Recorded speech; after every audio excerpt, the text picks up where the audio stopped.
what are different challenges with this virtual machine? First problem is slow startup. Yes. Now let me give you a very simple example. So when you start your laptop, how many minutes it takes? Maybe around 2 to 3 minutes, right? Similar.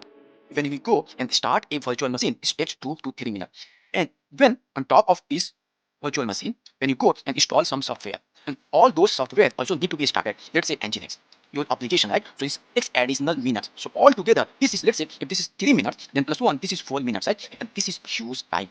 When you are running an application in auto scaling, creating a new virtual machine, and this virtual machine taking 4 minutes to up and running. So this is huge time. By the time your user will go away and they will get the error. So this is problem with the virtual machine. And when I'm saying this is 4 to 5 minutes, and this is really sometimes even it takes 5 to 8 minutes. I have seen some virtual machine takes around 15 to 20 minutes. Again, depends on what you have on this virtual machine. People use antivirus, people use different security tools, right? So all those start scanning the virtual machine. It takes a lot of time. So this is problem with the virtual machine, slow startup.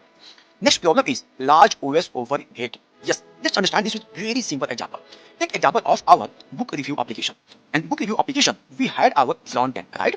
And this front end, we were running our application, and that application was using Next.js, right? And to run this application, what do we need? We need the Node.js, right? So to Node.js, basically it will need maximum 200 MB of memory.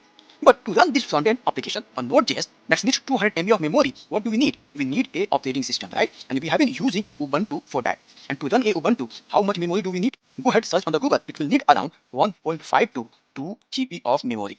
Now imagine, right? To run a application that technically needs 200 MB of memory. For that, we have an operating system that needs 2 GB of memory, right? So here you see large OS overhead. Now, if you multiply this, imagine if you have the 100 virtual machines, right? Now imagine how much memory going for the operating system and how much memory really needed for your application. So this is one of the another big problem. Next problem is efficient resource utilization. Again, this is quite related to the previous point. Okay, so again, let's take same example. Imagine we have again our book review front-end application, and this front-end application, we understood for the Node.js we need 200 MB of memory, right? But for the operating system we need around 2 GB memory.